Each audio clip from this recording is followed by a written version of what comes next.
Hello दोस्तों, कैसे हैं आप सभी। आप सभी का ही हार्दिक स्वागत करती हूँ मैं, प्रीति मंडियाल, इंडिया के सबसे पहले पॉकेट फ्रेंडली एजुकेशन चैनल और ऐप पॉकेट पढ़ाई पर। सो दोस्तों, आज हम जो मूवमेंट लेने जा रहे हैं लिटरेरी थ्योरी के तहत, वो है इम्प्रेशनिज्म। ठीक है, तो आइए इस इम्प्रेशनिज्म लिटरेरी थ्योरी को एक्सप्लोर करना शुरू करते हैं। इससे पहले कि इस थ्योरी को मैं बताऊं, आप देख सकते हैं एक फ़ोटो आपके सामने है, यू कैन सी, है ना। ऐसे तो आपको ब्लर ब्लर सा ये फ़ोटो लग रहा होगा, पर अगर आप बहुत ध्यान से देखें, ये एक बोट बनाई गई है और यहाँ पे एक पर्सन बैठा हुआ शो किया गया है और ये ऊपर आसमान है ना, और ये नीचे पानी है ना। बहुत ध्यान से अगर आप देखेंगे तो आपको ये लगेगा कि बोट है एंड उसमें एक पर्सन बैठा है, नीचे पानी है, ऊपर आसमान है। तो नॉर्मल पेंटिंग में भी आप ये बना सकते थे एंड इस प्रकार से कलर्स को खेलते हुए भी आप ये बना सकते थे। तो ये जो दूसरे वाला तरीका है जहाँ पे कलर्स को खेल कर ये बनाया गया है ना, बेसिकली सेम ही कलर यूज़ किए गए हैं, ब्लू, येलो एंड थोड़ा सा वाइट, एंड उसी से ही मिक्स मैच करके नदी भी बना दी, आसमान भी बना दिया, बोट भी बना दिया। इस प्रकार की जो कलाकारी है, इस प्रकार का जो इम्प्रेशन है दिल से, वो दोस्तों इम्प्रेशनिज्म है।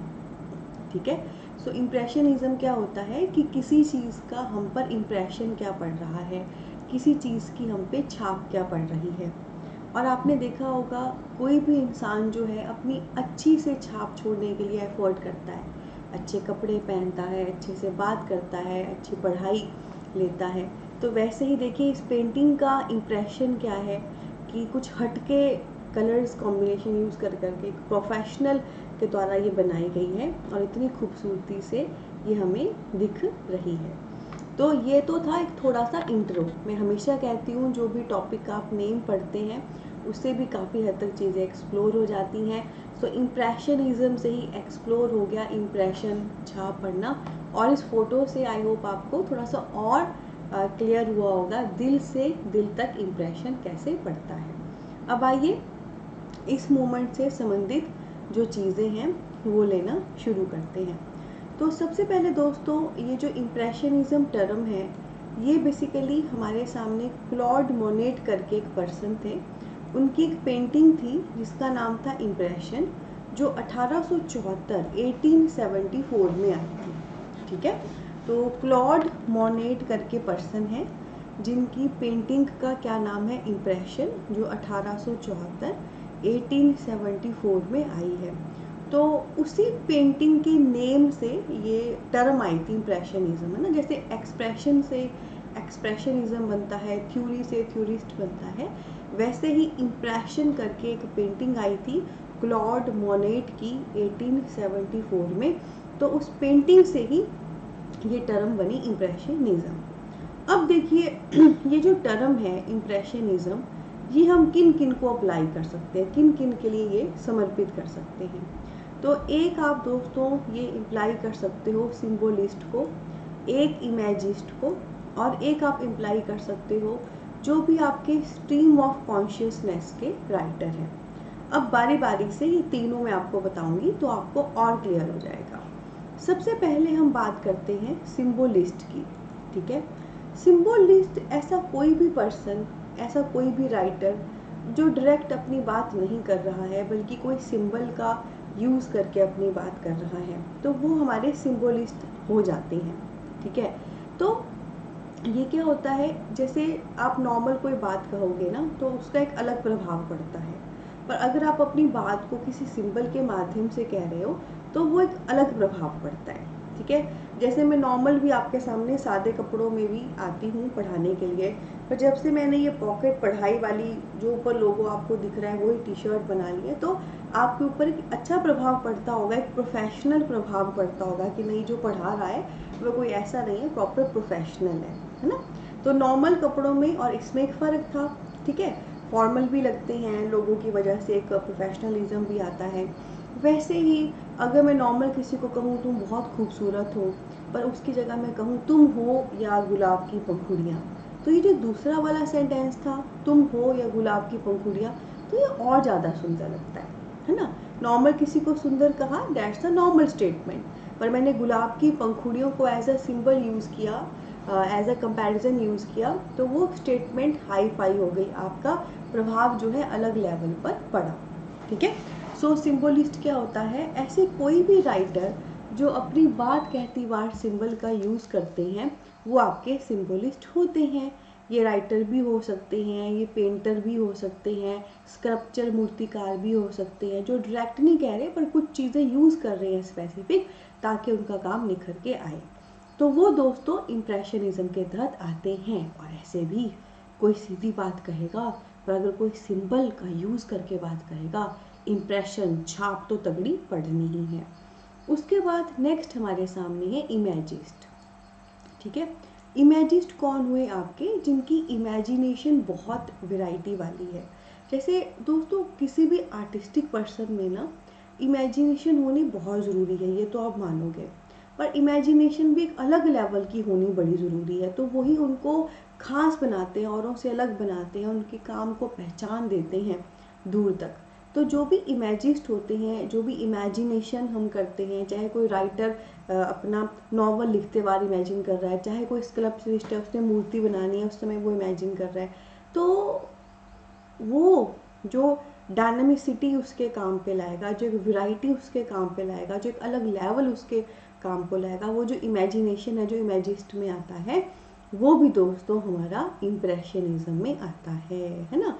ऐसे भी जो इमेजिस्ट होगा ना, उसकी इमेजिनेशन के ही वो पैसे कमाएगा, क्योंकि उससे वो एक अलग छाप छोड़ेगा, एक अलग इम्प्रेशन छोड़ेगा। और तीसरे नंबर पे हमारे सामने है स्ट्रीम ऑफ कॉन्शियसनेस के राइटर। अब स्ट्रीम ऑफ कॉन्शियसनेस क्या है, पहले इसे समझते हैं, फिर इसके राइटर को देखते हैं। देखो दोस्तों, जैसे नॉर्मली अगर मैं अपनी ज़िंदगी के बारे में बताऊं, हाँ जी, मैं पैदा हुई, फिर मैं स्कूल गई, फिर मैं कॉलेज गई, फिर मैं जॉब लगी, फिर मेरी शादी हुई, तो अगर मैं सीक्वेंस में चल रही हूँ प्रॉपर, पैदा होना, school, then college, then job, then marriage, जब हम कोई क्रोनोलॉजिकली वे से प्रॉपर चीज़ बताते हैं, that is a normal pattern, normal जो तरीका रहता है। पर अभी मैं बात कर रही हूँ अभी अपनी मैरिड लाइफ की, अचानक से मैंने उसके बाद जंप कर दिया कि बचपन में मैं ऐसी थी, और अचानक से फिर मैं सोच रही हूँ कि फ्यूचर में क्या होगा। ठीक है, समझ रही हो मेरी बात, कि मैं सीक्वेंस में नहीं चल रही, अभी मैंने अभी की बात की, अचानक से फिर मैंने जंप किया कि बचपन में ये हुआ था, और फिर अचानक से मैं सोच रही हूँ फ्यूचर में क्या होगा। ये जो चीज़ है ना, इसे कहते हैं stream of consciousness. Stream of consciousness में क्या होता है, जो भी आपके दिल में होता है, जो भी आपके दिमाग में सोच होती है, आप उसके अकॉर्डिंग फ्लो में बहते हो और लिखते जाते हो, लिखते जाते हो। आपके दिमाग में कोई क्रोनोलॉजिकल वे से लिखना है, प्रॉपर टिक के लिखना है, प्रॉपर सीक्वेंस में लिखना है, ऐसा कोई प्रेशर नहीं होता है आपके ऊपर। ठीक है। सो स्ट्रीम ऑफ कॉन्शियसनेस के राइटर ऐसे राइटर होते हैं जो भी उनकी कॉन्शियस कहे, जो भी उनके दिमाग में कहे, चाहे वो आज है या कल है या फ्यूचर है, जो जो आता जाएगा उसको वो वैसे वैसे लिखते जाते हैं। और इस प्रकार का काम भी दोस्तों बहुत तगड़ा इम्प्रेशन छोड़ता है, बहुत अच्छी छाप पड़ती है इस काम की, क्योंकि ना नॉर्मल वे से तो सभी लिखते हैं, इस प्रकार के काम में एक सस्पेंस भी बना रहता है, क्यूरियोसिटी बनी रहती है, कई बार आपको समझ नहीं आता, आप उलझ भी जाते हो, पर आप उसको सॉल्व करना चाहते हो, आप उसको एंजॉय करने लगते हो। ठीक है। तो जो स्ट्रीम ऑफ कॉन्शियसनेस से लिखते हैं, जो हमारे कॉन्शियस में आया हम लिखते गए, ये भी दोस्तों इम्प्रेशनिज्म के तहत आता है, क्योंकि इसमें भी एक अलग इम्प्रेशन हम पे पड़ जाता है। ठीक है। तो किन किन को ये टर्म अप्लाई होगी, सिंबलिस्ट, जो सिंबल का यूज़ करे, डायरेक्ट बात ना कहे, कोई ना कोई सिंबल, कोई ना कोई कंपैरिजन की चीज़ यूज़ करके बात कहे। दूसरा इमेजिस्ट, जिसके पास इमेजिनेशन की पावर है, और वो हर आर्टिस्ट में होनी चाहिए, चाहे वो राइटर है, चाहे पेंटर है या मूर्ति बनाने वाला। और तीसरा स्ट्रीम ऑफ कॉन्शियसनेस से लिखने वाले। स्ट्रीम ऑफ कॉन्शियसनेस बोले तो जो एक स्पेसिफिक सीक्वेंस में, स्पेसिफिक क्रोनोलॉजी में नहीं लिख रहे, बल्कि just go with the flow, वो सब चीज़ें लिख रही हैं। अब इसमें खास बातें क्या होती हैं इम्प्रेशनिज्म में, अगर मैं खासकर पेंटिंग की बात करूं, सो दोस्तों इसमें हम लाइट कलर पैलेट यूज़ करते हैं, ना कि डार्क वन, ठीक है। जैसे नॉर्मल पेंटिंग में ना हम डार्क कलर को ज़्यादा प्रेफरेंस देते हैं, रानी colour, red colour, black colour, पर इसमें हम डार्क कलर यूज़ नहीं करते, बल्कि जो लाइट शेड्स हैं उन्हीं को यूज़ करेंगे, उसी के साथ खेलते हैं। इसके अलावा इसमें आपको ट्रेडिशनल लीनियर आर्ट वर्क नहीं मिलता। ट्रेडिशनल लीनियर आर्ट वर्क का मतलब पता है क्या है, मैं आपको ऊपर इस यहीं से बता देती हूँ। जैसे नॉर्मल अगर मुझे बोट बनानी थी ना, तो नॉर्मल मैं कैसे बनाती, एग्जांपल दे रही हूँ मैं, चलो ऐसे बनाती ना मैं बोट प्रॉपर सीक्वेंस में, एग्जांपल दे रही हूँ, ठीक है। पर यहाँ पे देखो कुछ सच ऐसी बाउंड्री नहीं है इसमें, मतलब इसमें काइंड ऑफ ब्रश के साथ खेला गया है। अगर मेरे को पहाड़ बनाने हो तो मैं कैसे बनाऊंगी, ऐसे, है ना, ऐसे बनाऊंगी ना पहाड़, पर इसमें ऐसा कुछ नहीं है, ठीक है। तो इसमें जो हम ना जनरली जो बच्चों वाली पेंटिंग होती है, बचपन वाली, उसमें जैसे हाँ जी लीनियर ऐसे पहाड़ बन गए, ये सूरज बन गया, ये हमारा घर बन गया। तो ये पेंटिंग करते बार जो हम आउट लाइन देते हैं, फिर बीच में कलर भरते हैं, जो आउट लाइन होती है, इसे हम लीनियर अरेंजमेंट कहते हैं। कि प्रॉपर तरीके से घर है, ये आपका सूरज है, ये पहाड़ है, ये नदी है, ठीक है। तो उसको हम जो है उसको हम कहते हैं अपना लीनियर अरेंजमेंट। लीनियर यानी कि आप प्रॉपर लाइंस मार के ना पेंटिंग में बता रहे हो, फिर कलर भर रहे हो। पर यहाँ पे यू कैन सी, यहाँ पे ऐसा कोई बाउंड्री नहीं है, डायरेक्ट कलर्स के साथ खेला गया है, लाइट शेड के कलर के साथ खेला गया है, एंड ऑटोमेटिकली फिर एक बाउंड्री उसमें आ रही है, ठीक है। सो ध्यान से समझ गए ना पॉइंट। लीनियर आर्ट वर्क क्या होता है, जैसे पेंटिंग करते बार जो हम आउट लाइन्स देते हैं वो होता है लीनियर अरेंजमेंट, फिर हमने उसके अंदर कलर भरना होता है। तो उसमें ऐसा कुछ नहीं होता, you just direct play with light colours and उसके माध्यम से ही आप सब बता देते हो। उसके बाद दोस्तों इसमें कोई परफेक्ट सिमेट्री भी नहीं होती है। अगर एक लीनियर आर्ट वर्क नहीं है ना, प्रॉपर आपने ऐसे पहाड़ नहीं बनाए, कुछ नहीं बनाए, तो दिखती सी बात है उसमें आपको सिमेट्री भी परफेक्ट नहीं मिलेगी। जब आप प्रॉपर लीनियर लाइंस का यूज़ करते हो तो ये आपको सिमेट्री भी मिलती है कि हाँ जी ये पहाड़ था, ये घर था, ये नदी थी। पर आप वैसा लीनियर लाइंस यूज़ ही नहीं कर रहे हो, आप डायरेक्ट कलर्स के साथ खेल रहे हो, तो इसमें आपको सिमेट्री भी नहीं मिलेगी, ठीक है। तो हमने क्या क्या देखा, सबसे पहले इम्प्रेशनिज्म टर्म क्लॉड मोनेट की पेंटिंग थी इम्प्रेशन, जो 1874 में आई थी। उस पेंटिंग इम्प्रेशन से ये टर्म इम्प्रेशनिज्म ली गई है। सेकेंड नंबर पे ये टर्म सिंबलिस्ट यानी कि सिंबल यूज़ करने वाले, इमेजिस्ट यानी कि इमेजिनेशन में वैरायटी रखने वाले, और स्ट्रीम ऑफ कॉन्शियसनेस के राइटर जो just go with the flow लिखते हैं, उनके साथ जुड़ी हुई है। क्योंकि ये जो सारी चीज़ें हैं ना, सिंबल यूज़ करना, इमेजिनेशन करना, स्ट्रीम ऑफ कॉन्शियसनेस में लिखना, ऐसे काम हम पे एक अमिट छाप इम्प्रेशन छोड़ते हैं। और इसमें कभी भी हम डार्क कलर नहीं बल्कि लाइट कलर यूज़ करते हैं, उसके साथ ही प्ले करेंगे। कोई लीनियर एक सिस्टम नहीं होगा, जैसे लाइंस मारनी एंड ऐसा कुछ नहीं होता, डायरेक्ट कलर्स के साथ प्ले करते हैं। तो लीनियर कोई सिस्टम नहीं है, तो इसमें फिर कोई सिमेट्री भी परफेक्ट नहीं होती है। क्लियर है ना यहाँ तक। तो पहले हमने थोड़ा थोड़ा करके किया, फिर हमने सारा कर लिया।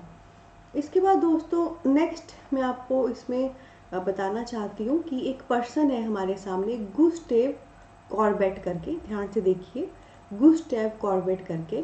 तो यहाँ पे सेंटेंस क्या है, impressionist picks ideas from him for better painting with element of impressionism. तो जो भी इम्प्रेशनिज्म के तहत पेंटिंग बनाते थे ना, ये डार्क कलर नहीं यूज़ करने, लाइट कलर यूज़ करने हैं, कोई लीनियर अरेंजमेंट यूज़ नहीं करना, कलर्स के साथ प्ले करते हुए सब बताना है।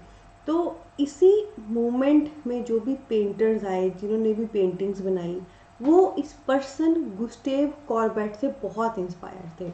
गुस्टेव कॉर्बेट का जो स्टाइल था वो बहुत इंस्पायरिंग था, एंड उनसे उनको बहुत इंस्पायरेशन मिली थी, क्योंकि गुस्टेव कॉर्बेट का स्टाइल इम्प्रेशनिज्म मूवमेंट वाला ही था। इम्प्रेशनिज्म में जिस प्रकार के कलर्स यूज़ होने चाहिए, जो स्टाइल होना चाहिए, वो ये बताते थे। और एक बहुत ख़ास बात है इम्प्रेशनिज्म मूवमेंट में, focus on what brain understand, not what eyes sees, ठीक है। सो इम्प्रेशनिज्म में ये भी बहुत ख़ास बात है, ये इस पे फोकस नहीं करते कि हमारी आंखें क्या देख रही हैं, बल्कि ये फोकस करते हैं कि हमारा दिमाग वाकई क्या समझ रहा है, मतलब हमारा सोल क्या फील कर रहा है ना। कई बार कहते हैं ना कि दिखी दिखाई सुनी सुनाई बातों पे विश्वास ना करो, बल्कि जो आपका दिल कहता है उसके साथ चलो। सो इम्प्रेशनिज्म वही है। ऐसे भी दोस्तों दिल हम किसी का तभी टच कर पाते हैं, किसी की सोल हम तभी टच कर पाते हैं जब सही मायनों में कुछ ऐसा हमें फील हो जो हमें लगे कि नहीं हमको बिलोंग करता है, हमसे जुड़ा हुआ है। ठीक है। सो इम्प्रेशनिज्म में खास बात क्या है, इसमें हम इस पे फोकस नहीं करेंगे हमको क्या दिख रहा है, बल्कि हम फोकस करेंगे कि हमारी को वाकई क्या समझ आ रहा है, हमारे सोल को क्या टच कर रहा है। और इसी के तहत दोस्तों लास्ट पॉइंट यहाँ पे है जो इस पॉइंट को बहुत अच्छे से एक्सप्लेन करेगा। जैसे पेरिस आपने सुना होगा फैशन की नगरी कहा जाता है। दोस्तों पेरिस एक फैशन की नगरी है, ये एक मेट्रो सिटी है, बहुत बड़ी सिटी है। और ये पहली मेट्रो सिटी थी विश्व की, मतलब पहली ऐसी सिटी थी जहाँ पे हर चीज़ मौजूद थी। और जॉर्ज यूजीन हॉसमैन करके बेसिकली इसके आर्किटेक्टर थे, मतलब उन्होंने इसके पूरा आर्किटेक्ट किया है कि यहाँ पे होटल्स होंगे, यहाँ पे रोड्स होंगे, यहाँ पे ये होगा। तो अगर आप पहले का पेरिस देखो तो कुछ और ही है, अभी का पेरिस देखो तो कुछ और ही है। तो नॉर्मल आपकी आंखों को तो यही दिखेगा कितना हाई फाई है, कितनी टेक्नोलॉजी है, कितना क्या है। तो that is something what your eyes sees, वो है जो आपकी आंखें देखेंगी। पर डीप इनसाइड जो एक लोनलीनेस वहाँ पे है, डीप इनसाइड एक जो खोखलापन वहाँ पे है, वो है जो आपकी सोल समझेगी। समझ पा रहे हो मेरी बात, मैं क्या कहना चाहती हूँ। इम्प्रेशनिज्म वो नहीं है जो आंखें देखें, इम्प्रेशनिज्म वो है जो हमारा दिल समझे, हमारा सोल समझे। तो उसका बेस्ट एग्जाम्पल है पेरिस मेट्रो सिटी बना, जॉर्ज यूजिन हॉसमैन इसके आर्किटेक्टर थे। लोगों ने बहुत प्रेज की, सब कुछ किया, बिफोर और आफ्टर में ज़मीन आसमान का फ़र्क था, पर सही मायनों में कुछ था जो हमेशा के लिए खो गया था। तो वही दोस्तों हमें इम्प्रेशनिज्म बताता है। ठीक है। सो इम्प्रेशनिज्म ना मतलब ये हमारा मॉडर्न टेक्निक है पेंटिंग बनाने की, ये एक मॉडर्न सोच है। हम वो ना बताएं जो सोसाइटी हमें कहना चाहती है, हम वो बताएं जो हमारा दिल फील कर रहा है। और इसमें जो भी पेंटर्स हैं उन्होंने कहाँ से एक आइडिया लिया, कहाँ से अपना काम और अच्छे से एस्टेब्लिश किया। गॉस्टेव कॉर्बेट करके पर्सन है जहाँ से उन्होंने इसे अच्छे से एस्टेब्लिश किया। ठीक है। और ये इस पे फोकस नहीं करता हमारी आंखें क्या देखती हैं, बल्कि इस पे फोकस करता है हमारी सोल क्या सोचती है। एग्जाम्पल आ गया पेरिस का। ठीक है। सो दोस्तों this is all about impressionism. अगर दोस्तों लेक्चर अच्छा लगा हो तो सेशन को जरूर थम्स अप दें, प्यार दें और शेयर करें उन सबके साथ जिनके काम की ये वीडियो है।